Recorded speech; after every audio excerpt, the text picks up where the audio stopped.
siamo in attesa della raccomandata che dovrebbe comunicarci la richiesta di annullamento dell'atto. Emanuele e la sua compagna Roberta sono in attesa della raccomandata della Procura di Padova. I loro gemellini, nati nel 2020, sono 2 dei 33 bambini registrati all'anagrafe dal sindaco Sergio Giordani. Le 2 mamme vivono in provincia di Verona e hanno anche un'altra figlia di 7 anni che è stata adottata dalla compagna di Emanuela attraverso la stepchild adoption. Ora la decisione della Procura di impugnare l'atto di nascita dei gemellini cancellando il cognome della mamma non partoriente, in questo caso Manuela. Un atto di nascita che per loro è sinonimo di identità familiare. Rappresenta un riconoscimento identitario e rappresenta anche la tutela dei diritti che dovrebbero essere garantiti costituzionalmente a tutti e a tutte.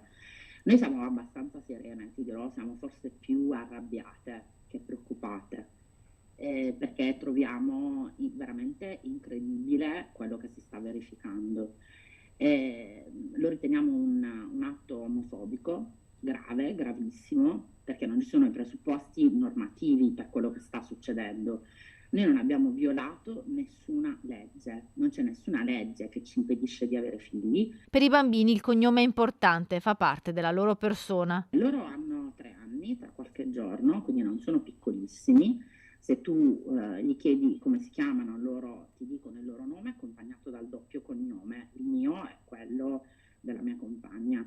Quindi loro si identificano con quel nome e con quel cognome e con quel nome e con quel cognome sono identificati all'esterno. Per Emanuela e Roberta quanto sta accadendo è una grave forma di discriminazione. Il percorso fatto dalle coppie di mamme è identico a quello che farebbe una coppia etero che affronta la fecondazione assistita eterologa.